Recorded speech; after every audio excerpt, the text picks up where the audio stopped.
Welcome everybody to Defender Fridays. As you know, this is our little casual get together that we do once a week here Friday, 12:30 p.m. Central Time, to bring together like-minded individuals in information security, really just with the common goal of raising the collective bar, getting everybody a little bit more tuned in to what's going on in the space, chatting with different professionals across the industry here, and sharing knowledge, right? And I want to throw out a really quick reminder. If you have not already, you should absolutely join the Lima Charlie public Slack channel. We have a Defender Fridays channel in there where we tend to drop some notes after the show, but also we announce each week a winner of a Defender Fridays themed t-shirt, which we send out each week to one lucky participant, as well as anybody that's willing to come on and be a guest on the show. Hey, I also want to throw out a quick reminder, folks, that the format, the intended format of this webinar is to be a very collaborative thing. We don't mean to make it kind of a unicast sort of thing where one person or two people are just talking and everybody else is just listening. We encourage you, please, fire away messages in the chat if you've got questions for our guests, or feel free to unmute yourself if you'd like to be a panelist so that you can unmute, come on camera. We would love that. And so we'll also drop a link to a form you can fill out. If you're not already a panelist and would like to become one, simply fill out that form. You'll get a panelist invite that you can use from here on out that will allow you to join, turn on your camera, and chat with us. Guys, that makes this so much more fun. I'm a huge fan when folks like jump into the conversation, throw a hand up or throw a question in chat. That keeps things interactive. It keeps things engaging.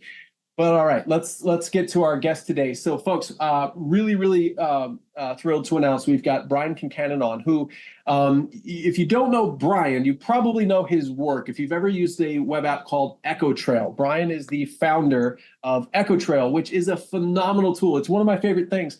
And the easiest way to explain this, and Brian's heard me pitch it this way 100 times, the easiest way to understand what EchoTrail is it's like VirusTotal, but in reverse, right? You go to VirusTotal with a hash to see, is this malware, right? You go to EchoTrail with a file name, a hash, or you can even submit via their API specific process creation metadata and basically get a score back on how benign is this thing, right? So basically, it's more focused on those LOL bins, those commonly benign binaries that you see across your environments.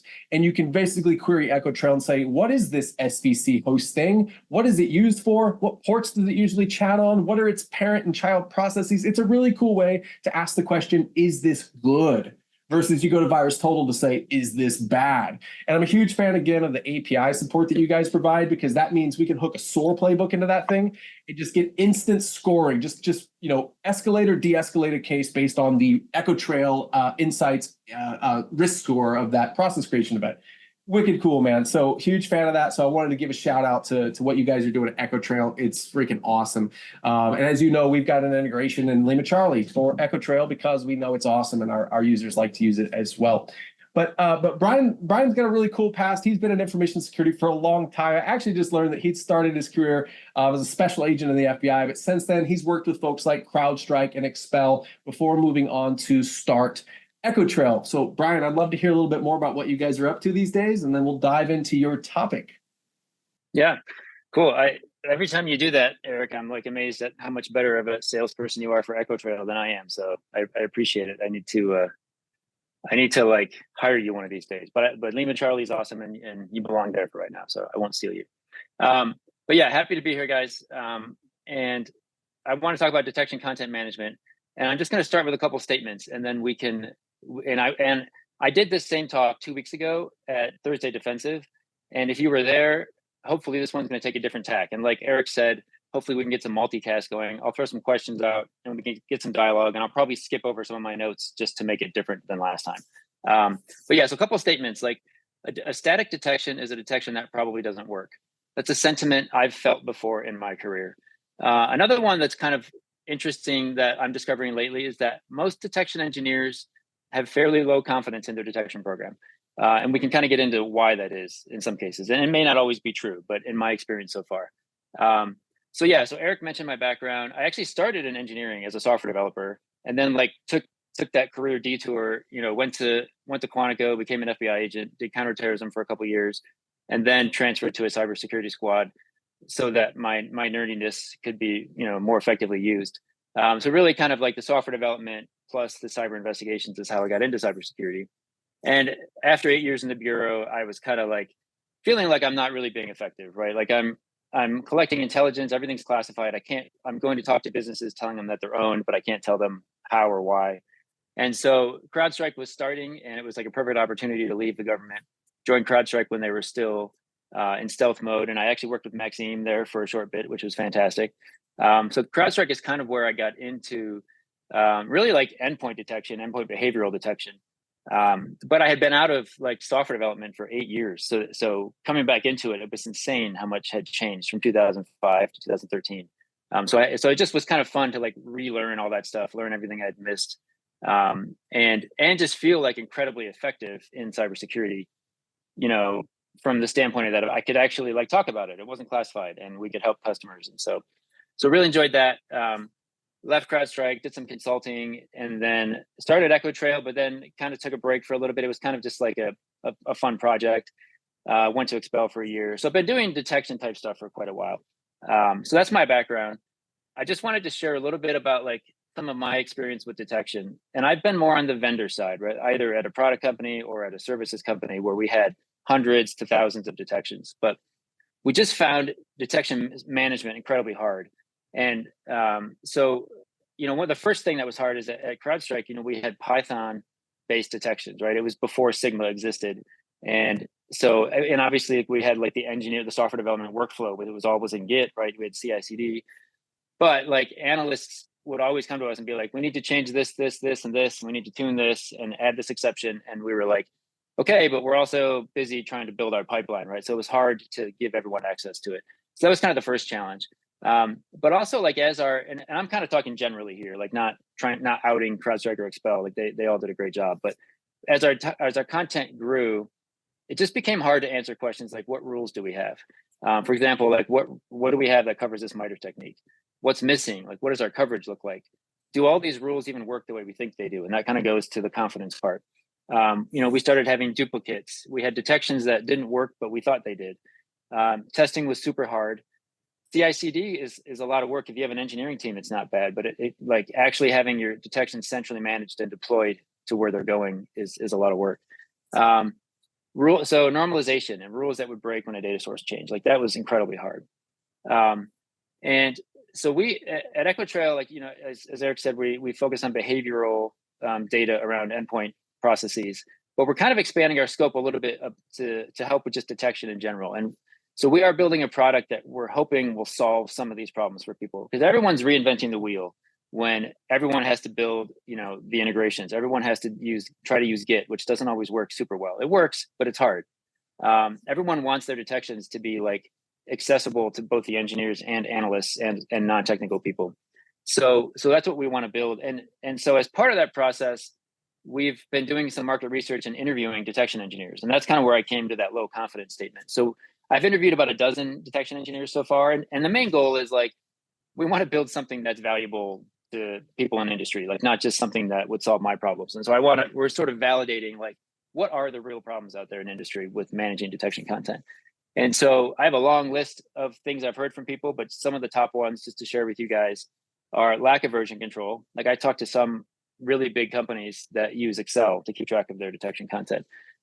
Detection content spread across multiple tools and not managed centrally. Testing, everyone said testing is hard. Lack of tracking and follow through and analytics about how rules are performing. Managing backlog, normalization issues. A lot of people use GitHub, but a lot of people are like, it kind of works. It works for version control, but it's hard for everything else. Understanding my coverage, that's hard for everybody. And then centrally managing and deploying is hard. So those are kind of the top complaints we've heard. And so that's what we're trying to build. And I'm not here to try to sell that. I just want to share kind of what our findings are as we've been talking with people. So I'm going to pause there and just throw a couple questions out. So I mentioned those first couple of things. So static detection is a detection that probably doesn't work. Curious to what you guys think about that.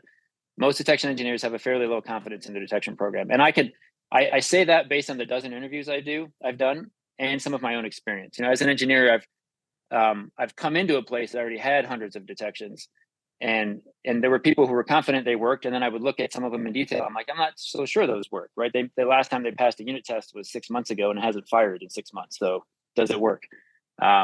So yeah, so I'll just kind of open it up for a discussion at this point, and then I've got more stuff I can chat about, but yeah. So thoughts so far? I'll throw one thing out. I mean, so I think that fewer socks than most would imagine are even to the point of centralizing with anything, right? Like, Yeah, yeah, GitHub is like, yeah, that's the best thing we have for now. But like, I don't know very many teams that are doing that. I mean, some pretty cutting edge teams, but like very few or most of them are just like, no, we keep the rules in the place where the assessment is being done, right? In the whatever SIEM or detection tool, that's where the rules are. right. And there's no metrics, there's no way to really know for sure, like what's the efficacy of those rules, where they sit. So like it's interesting to ask someone how effective are your rules when the follow-up question would be, okay, now how do you measure that effectiveness? You could say they're effective, but like how do you actually measure it? It's like, well, Yeah, we just say they're good. I don't know. yeah. Yeah, I just talked with someone with a detection engineer recently, and they had they were probably one of the most mature in that they had Git, they had CI/CD. It was all centrally managed. It was all deployed to where it was supposed to go.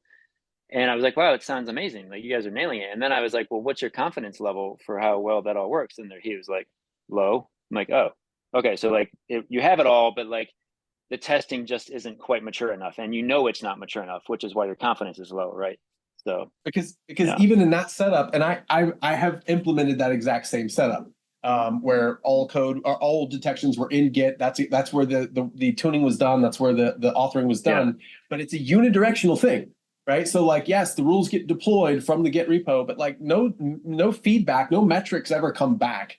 Like there's no tracking anywhere about, the hit rate of those rules, the confidence of yeah, those rules. I mean, all yeah, you really give is the version control, and the things that Git can provide. So I'm with you. Like right. even though that's like a cutting edge approach, it's still lacking in a lot of ways. Yeah, yeah, exactly. And that's one of the main things Git can't do. All right, someone was just talking. Go ahead. Yeah, have you thought about partnering with like a scythe or somebody that's doing automatic like attack, basically automated attack generation to generate artifacts that you could then prove out detections? So you're talking about just from the testing perspective? Right. So you could gain a little bit more confidence in what your detections are Yeah, doing. If you say, well, let's run this series of attacks against infrastructure, yeah, what do we actually see? yeah. No, I think that's a great point. And like testing is kind of like a whole nother topic. But I think one of my questions for you guys was going to be like, if you're, some people have unit tests in place, right? So you have a detection and you have here's an event, and if I run it against this event, it should give me a positive. Not a lot of people have the negative event, but you really it'd be nice to have a few positive and a few negative, where you're like, okay, it's true against these, it's false against these. That stays consistent even as we tune it. But then that's just a unit test. Eric, go ahead. Well, I was gonna say, so we had a guest on Defender Fridays a couple months back, Paul Ime from Soteria, and they have a pretty awesome unit testing capability. But here's the funny thing: you're gonna hear how awesome it is, and then you're gonna hear how primitive it is at the same time. It's awesome because in their visual code, they have an extension that basically hits the Lima Charlie API to test a particular rule that they're authoring against a predefined true positive and a predefined false positive, one or more of them, right? And they wrote their own extension to do that, which is kind of legit. But if you think about it, you're like, but that's still local to my workstation, right? Like nobody's seeing these test results or anything. It's kind of on me, Yeah, the code, the signature author to like run those tests and be responsible with kind of the outputs of those tests. But still, I mean, even though like it's so simple, it's still there's so few teams I think that are doing that. yep, yeah. And then what I was going to say too is that unit tests are one thing, and you need them, especially as you're tuning or changing rules. You want to make sure that unit test gets run every time, so that way if it changes, oh, I messed that up, or you need to adjust the target events that you're testing against. But then then there's sort of like the integration and the end-to-end testing, right? And like, how do we know that this is going to, like, especially if you have correlation and you have some detections that rely on other ones, or you have like indicator type events, how do we know that this thing works in the end-to-end system, right? Just like in software development, you would do a unit test, you would do an integration test, and then you would do end-to-end tests, because at any one of those points it could fail. And that's why I think when I've talked with detection engineers, even if all their unit tests are passing, but they haven't quite built out like more thorough testing, their confidence is low, because as an engineer, if you've been writing code long enough, you know that you can change one line of code and like break something that's like, 3 systems removed from where your thing is running, right? So systems get so complex that without that sort of extensive testing, you don't know. And then really, like, in the end, if your detection can't catch a real world attack, then the entire thing is a waste of time, and probably worse than a waste of time. So obviously then that's the pen testing and the adversary simulation. So that if you're not doing that and you're just unit testing, that's again why I think most detection engineers would have low confidence if they know, like, we're not doing that yet. We need to, it's on our list, but we're not doing it yet. Because there's just so many layers to it. So where I think there's another really big benefit to this idea of kind of pushing the ball forward in detection content management is a lot of times we have multiple detection platforms, right? Like kind of an early stage maturity kind of SOC has like maybe the SIEM, and that's where all their detection content is, and that's great, right? Yep. But eventually you bolt on a sophisticated email security tool or sophisticated cloud access broker or whatever. And now you've got, they may all have their own individual detections, and they're probably written in different languages, right? And, now you've got this problem times 3, times 4, right? And it gets a little tricky. Yep, for sure. Just a couple more things to throw out, like, just to think about, like, you hear people say that detection as code, right? Their detection is code. And sometimes it's Python, sometimes it's YAML or something else. But I would also argue that detection logic is just business logic. So it's a little different than code in that respect. So, business logic would be like, our business, we feel, has this risk, and so we're going to implement these things in order to reduce that risk, whether it's like compliance, preventative type controls, or whether it's detective type controls. So yeah, just something to think about. So to me, like, detection logic is business logic. And I've heard people say too, a detection is just a query, which, depending on how you're set up, it may be. It may be that you just have Splunk and they're just recurring queries that are running in Splunk. Obviously, detection can get a lot more complex if it actually is written in code, and it's it is more than a query at that point, especially with correlation and things like that. But I guess let me throw a link in here, and I can show you our detection philosophy, and we can kind of talk through some of that. So this is something I put up on the website actually 2 weeks ago, right before the Thursday defensive, and it was very early, like we weren't quite done yet. And we're trying to just flesh out this philosophy, which, trying to keep it simple, but it's hard because it's a pretty wide set of problems. But we got good feedback after that, and someone emailed me and said, hey, what about this and this? And we talked about it. We're like, yeah, we probably should scope it out a little bit more and add those things. And so it's actually changed. So yeah, if you read it and you've got stuff you want to add, we just want to put this out there for the community to kind of, like, we're going to continue to make it better, right? And so yeah, email me at brian@echotrail.io if you see stuff. But just to go over it quickly, the philosophy is kind of meant to be high level. And the stuff we added was kind of the beginning and the end before we had scoped it down to kind of just the code part. But so the philosophy is start with the end in mind. So, like, know what assets that you're trying to protect and who you're protecting them from. That's kind of more like the business risk, perspective. And then identify data sources. Like, what data sources do we have from those assets, and what adversary activity do we want to catch, and then what data sources are needed. Manage centrally, like you said, a lot of people aren't doing that. It can make a huge difference. Just again, some of these are basic things, like be organized, right? Like, put it in a place where everyone can access it. Prioritize content over tools. So to us, again, detection content is business logic. It's more important than the SIM or the detection engine that actually evaluates it, right? That can be interchangeable. But yeah, so that's what's important. On that? Yeah. Yep. Can I pause on that point? Because, like, that was such a big deal, and I don't want to gloss over it. Okay, so folks, I can't tell you how many times I've seen enterprise teams lock themselves to some product that they're not in love with, but they signed a 3-year deal, whatever, and now they're forced to use it. But the point is, you always want to retain that agility and that freedom to say, look, because all my detection content is in Sigma or whatever, and it's in Git, then I'm not stuck in this toxic relationship with my scene, right? Like, if I want to rip and replace my scene, that's fine, because my detection rules don't live in the scene. They're deployed to the scene, but that's not where they live, right? And that gives you that freedom to be able to now rip and replace technologies without worrying about throwing the baby out with the bathwater, right? So, like, I really want to focus on that for a minute, because there's so many teams that are like, it's like I don't know if you ever heard the Dane Cook joke. It's like the girl that stayed in the toxic relationship because all her CDs are in her ex-boyfriend's car.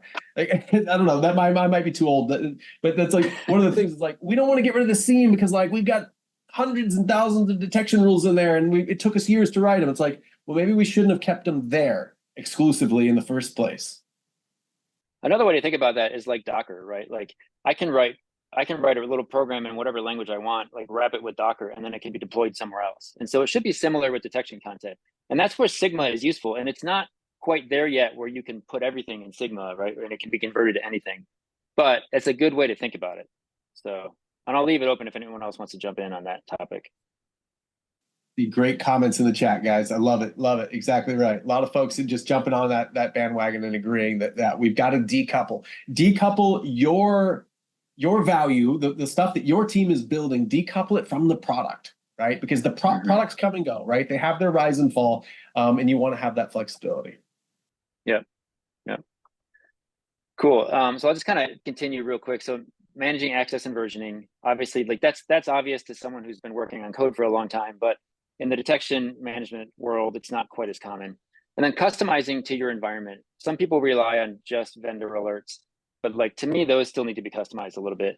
And even if it's just, writing some detection logic that's going to like say, ignore these and correlate these, because in my environment, this is, it's different, right, than what the vendor may be aware of. So acknowledging the dynamic nature of detections, like they're not static. And like I said, I've seen static rules that haven't changed in a long time. I don't trust that those things still work. They're constantly changing. Everything changes, right? Technology changes, the source data changes, the adversary changes, your business changes. IOCs change, like all these things have a shelf life, right? They do. Yeah. So you need to be like authoring them in a system where like it's built for constant change, right? And even when it comes to like analytics, how is this rule performing over time? Well, if you're on version 5 and all your analytics are from version 2, like it's not helpful. You need to actually correlate your analytics to the version as well, which is not easy. And then, work to maturity detections over time. All detections have a maturity life cycle. So you're kind of working to mature them over time. And then the last one, and this is what we added after the last one, is hold an attacker mindset. So again, if you're doing like 1 through 8, but you're not like doing some sort of adversary simulation, like answering the question, can we detect a real world attack or not with these detections? Then you're kind of missing the boat, right? So that's kind of the last piece there. And then we've got 4 pillars: reliability, coverage, maturity, and adaptability. And all of the philosophy items fit somewhere in those pillars. But yeah, again, this is still new. We're still updating it. I like just pushed an update out this morning. So we'd love feedback from you guys as well, so that we can keep making it better. So it's solid. It kind of gives me remnants of the pyramid of pain for indicators, right? It's really just kind of discussing maturity, though, in this case around detection. That's pretty legit, man. I love that you guys put this out, made your philosophy kind of public for folks to be inspired by and also contribute to. Yep. Cool. Okay, well, let me ask another question. What are your thoughts on abstracting the detection logic language, right? So Sigma. Is it worth trying to do that like for everything? Is it even possible? Like I was thinking of, you can convert from Sigma to Splunk for a basic rule. And I actually haven't done it much, so I actually don't even know. But I would imagine, a very complex Splunk query. Splunk has a very large language, right? Like, could you really convert all of that? Probably not. So my question would be like, is it worth trying to abstract everything? In an ideal world, yes. You have one language and then it gets converted to whatever sim you're running in. But in the real world, is that possible? Is it worth it? Or are you adding another layer where someone has to now know Splunk really well and they have to know Sigma well, right? So yeah, just kind of want to throw that out there for thoughts. I think every layer of abstraction absolutely has losses, but some of them are worth it regardless. You can absolutely have things that are customized using the capabilities of Splunk that don't exist in Elk or whatever other sim to work with. But gosh, you get a whole lot, not for free, but much closer to free with Sigma. I'd hate to lose that, even if it is a lossy conversion. Okay. And I can also speak to it as well, because it's not a simple answer, Brian. Like I love that you decided to roll this grenade into the conversation with 5 minutes on the clock. Yeah, but exactly. Like I will tell you that I have been through the pain point of like okay, let's choose to write in Sigma, even though it'd be easier if we just wrote in the native language of this detection engine, right? Which at the time was a last alert. But we're going to choose to write in Sigma because we feel like we're making a smart investment into our future. Like, I don't know. Like, we'll see. We'll see if it pays off. It absolutely did pay off when Elastic slammed the door on the open source Elastic search software, and we had to migrate. We had to port our tools over. We had to get off of ElastAlert and onto another detection engine. And we were so thankful we had started using Sigma from the beginning, because it made porting our rules way easier than they ever would have been, right? And so but you're not wrong, though, that like, to Jeff's point, I love that description. It's a lossy conversion, right? Because like, is it going to perfectly be able to handle everything that the backend tools can do? No, not in all cases. But I think in overwhelming majority of cases, it's probably sufficient. I know Andrew Cook's chiming in the chat. And folks, if anybody knows something about this, it's Andrew Cook. Yeah, so he's talking about modifications that go ahead, Andrew. No, I'm sorry. I was just listening here on the phone. I'll probably drop there in chat. But yeah, just the fact that those Sigma backends are available in that code, and in almost all cases, that complex logic that feels a little bit out of the scope, we've been able to come up with that. Now, I could probably think of other cases where that's not possible, but it's great that that's good. Open source. And that's good to hear from, like, I feel like it's the most difficult in a service provider that is dealing with a lot of different vendor products, right? Like if you're in an environment where like you just have your one EDR that you're using, it's going to be a little easier because you're converting from one to another. You kind of know how well it works. But if you're in an environment with a lot of different vendor products that you're trying to abstract to one language, you're going to have different idiosyncrasies of each of those conversions, right? And so it could be a little bit more to keep track of. But Max, you were going to say something. Yeah. I was going to say that there's sort of another dimension to the lossy part, right? Which is in transmission to the community. For me, that the part that's always like disappointed me, I guess, in this is that in an effort to be able to work with more different solutions and people's environment, Sigma essentially ends up producing rules that rely on the specific configuration of specific environment, right?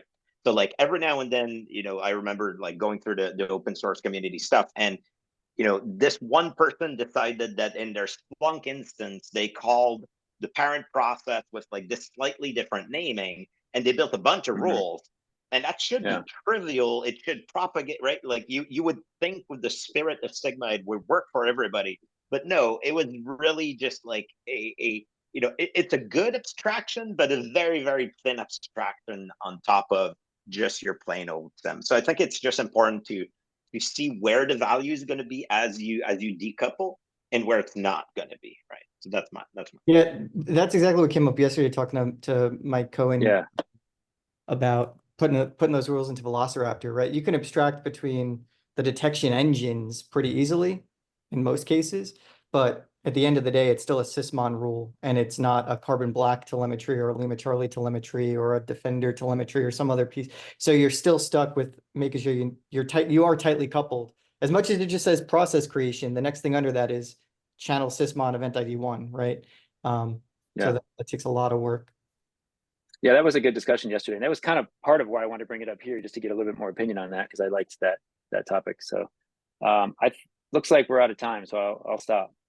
We are, man, but we were on fire this last 5 minutes. So awesome chat.